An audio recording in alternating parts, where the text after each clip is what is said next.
using different voicings of those 4 voicings. It already sounds very cool.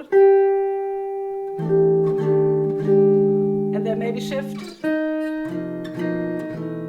But the specific sound that comes from playing on a modal wham, for example, that's more modern, comes from shifting this voicing through the scale as well, and also to finding like groups of chords.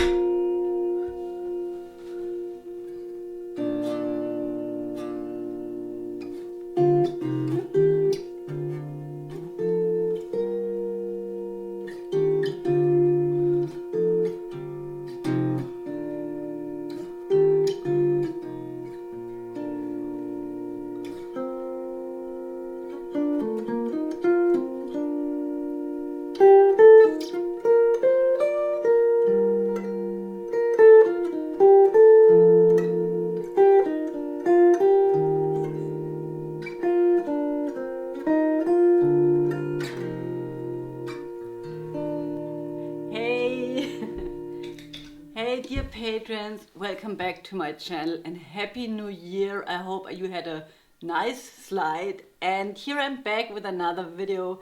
Thank you so much for supporting me, and today I want to talk a little bit about my goals and some more general stuff, but then I'm going to dive right into what I just have been playing. That's sort of quartal harmony. I have been freezing a chord on my freezer, and I'm using some fourth intervals. And also please check out the post that Klaus Deininger, hey Klaus, he wrote down that he made a new video where he's just practicing like intervals from the Berkeley palette chart, which is a very interesting topic. Please check it out. And it also sort of helps me with my new subject because it has a lot to do with each other. And I'm going to talk about how that all works together. So I have to say, sometimes I really wonder, right? There's so much information out there and there's so many guitar lessons, and in my head sometimes it's like everybody's looking for the next shiny object, right? You know, because I'm making YouTube videos, and of course I want that people click on it, and so over the time I gain some experience which topics people would click on, right?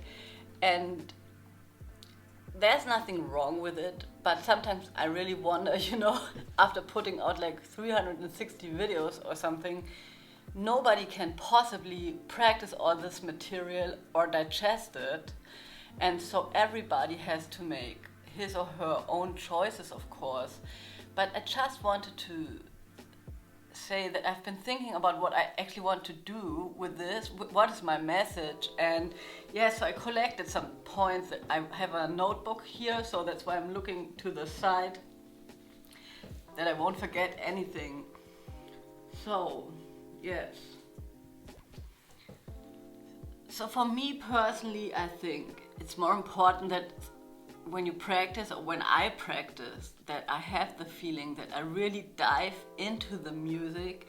And you know, I have a lot of students and I have been teaching over many years, and I see a lot of reoccurring stuff. I have to say, most people that come to me, and probably most of you that are watching those videos, are not the type of players who just like play, let the fingers do the walking and play stuff and don't know at all what they're doing, because you know, you can use the guitar for many different things. You can sort of, you just fumble along or also put your aggressions into it or whatever, but in the end it's always about making music. And I just want to say that should be a goal in the end, to make some music and also to really connect with the instrument while you're playing, because we guitar player, it's pretty easy to get a sound out of the instrument, but it's maybe not so easy to really feel what we're playing and also to really listen. So this is another subject, is to really listen and also to really stay curious and explore, because sometimes there are some sort of teachers that are very dogmatic and they have their crowd as well, and I think that's totally okay.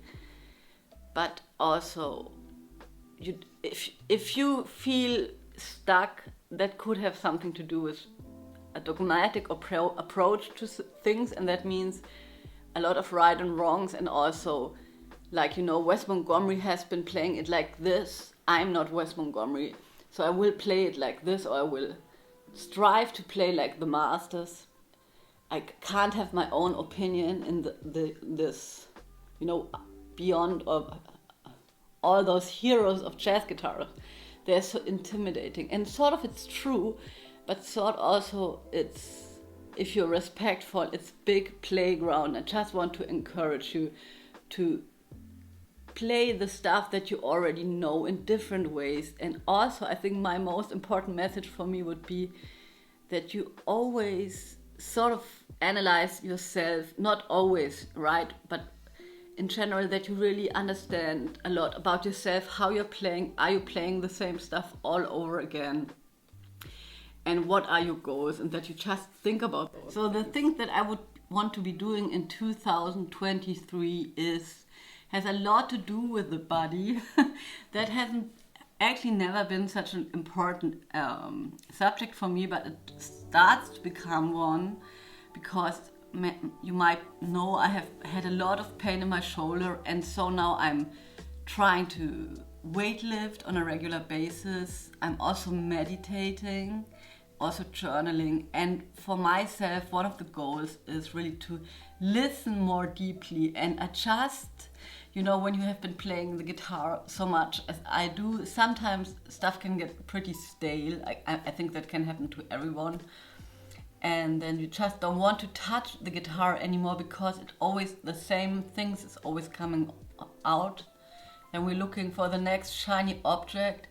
But I sometimes think it's really the way to reverse engineer it, and maybe even start to listen to what we already know, right? So it's like a long-term relationship, right?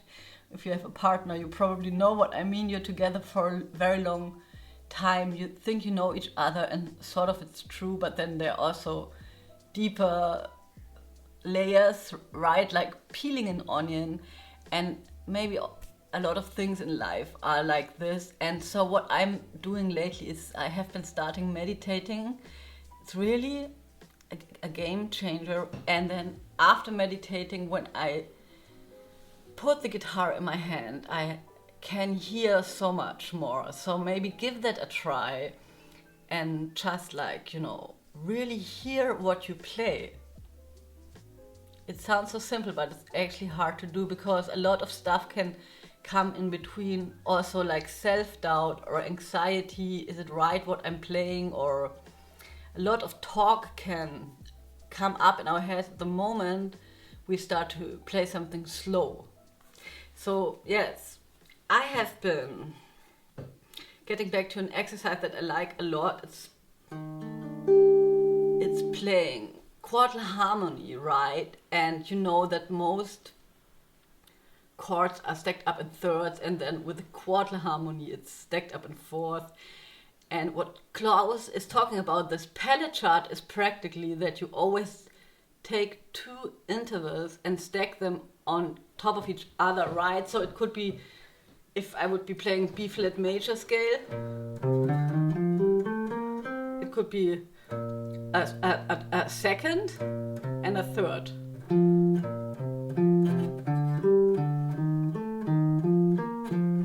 Or it could be a 4 and a 5th, maybe. Sorry, ha!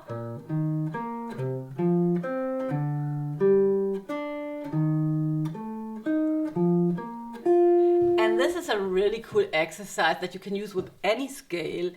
And what happens is that you sort of start hearing what is going to sound out next, and then your fingers are going to reach for that sound. So it's also a very good exercise for connecting your ears with your hand. But also you can not only play those patterns in a scale, you can also like form chords with it, of course, right? So let's get back to the first example, like a second and then a third. So I didn't prepare that. So B flat and C, and then I have a F, B flat and C. So now I have a shape, and now of course I can also shift that shape through the scale, not like inversions, but like, so B flat, like with the scale pattern, what's the next note in B flat is a C. C is the next note, D, and F is a G.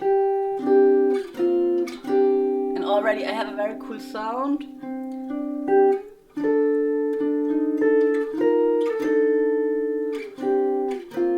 And so it's endless stuff to explore. And what I have been working on the last days is just like quartal harmony. And if you want to, that's nothing else than stacking 2 fourths on top of each other, fourth intervals, right? So like, let's say the D and the G and the C. And then maybe one more. You can stack as many as you want.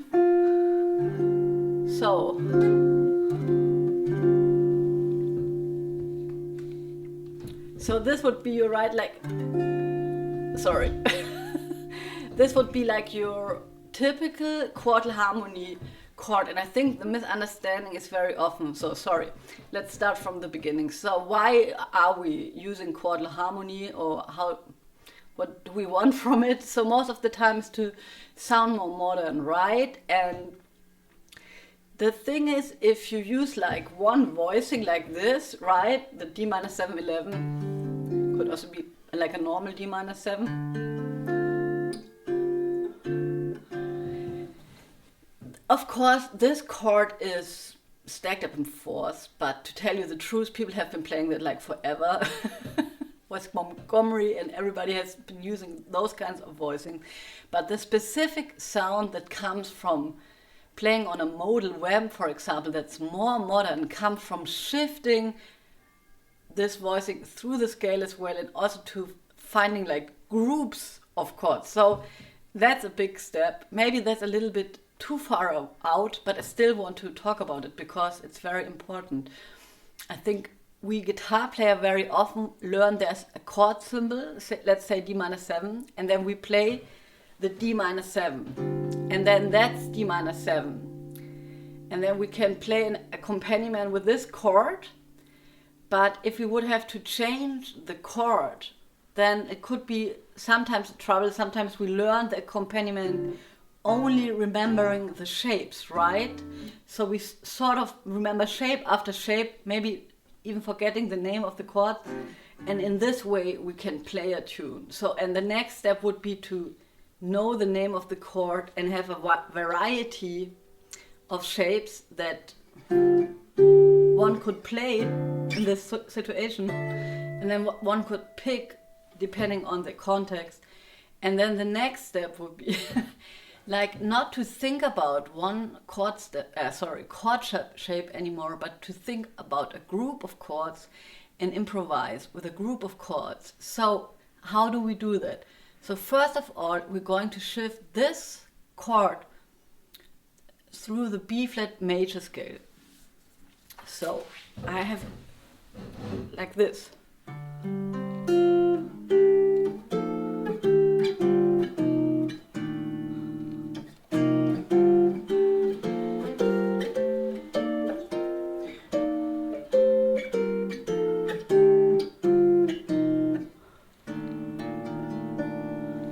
So those are all chords that stem from the family of quartal harmony.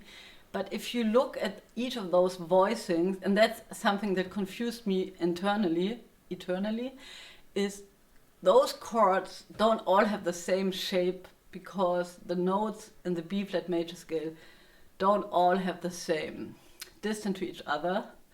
So it's not all fourth stacked upon each other, but it's actually there's a tritone between at times as well. So there are 4 different shapes that you get, and I wrote it down on a piece of paper. I'm going to copy it for you, and that will give you a lot of different shapes. Like, so I'm going to show you the shapes. So this one,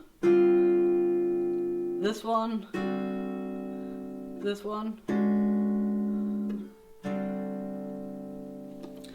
And all these shapes that I just showed you, they're not part of the B flat major scale because I want you to find them for yourself.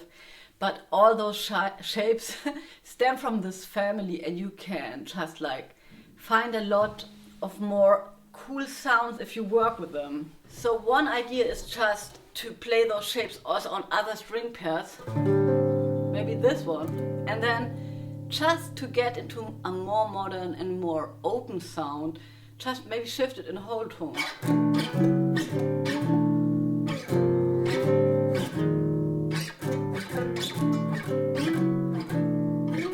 Without thinking about a key, but maybe thinking about the melody.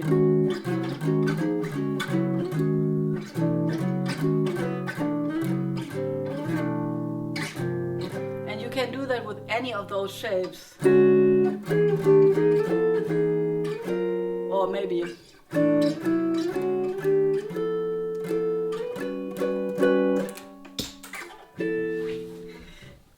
okay, one second. And so basically you can play any melody using one chord shape. That's called parallel motion, because the melody is always stronger, than the chords or the harmony. So let's play something very famous.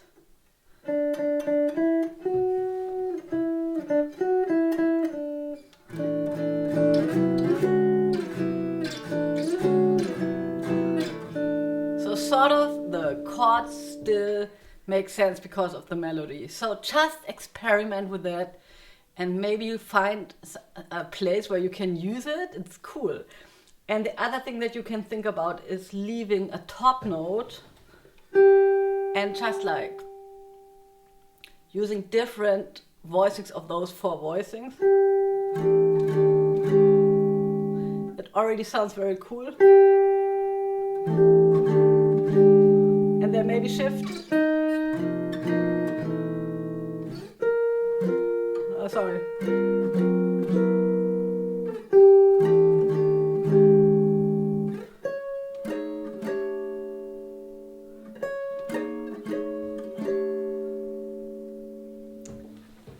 So those are just some ideas, and they don't belong into the context of a tune at the moment. And of course, if you're using a standard like impressions or so what, where you have long stretches of a minor 7, 11 chord, that's a place where you can start using it.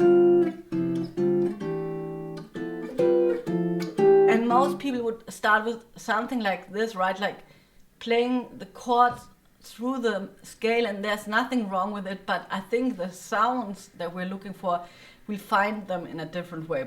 By, for example, keeping the top note, thinking about the note that the chord that would be there, but then playing maybe some of the other shapes around it. So the difference is just like more to think about structures or hear structures, and those 4th intervals are very strong, and this is more like a modal sound. So the modal concept is like, how long can I leave that sound? And the functional context is like, where does this chord resolve to, right? So if I have a D minor 7, in a functional context it would be D minor 7, G7, C major. This is functional. Where is it going to? 2, 5, 1, Roman numerals. But the modal approach is more like sounds and shapes, and how can we build like an atmosphere, I would say. So that's it for today. I hope I could help you a little bit. I know this has been very advanced, but still very interesting. And I think no matter the level, you can still sort of just take one of those shapes and experiment with them. Okay, see you around, bye.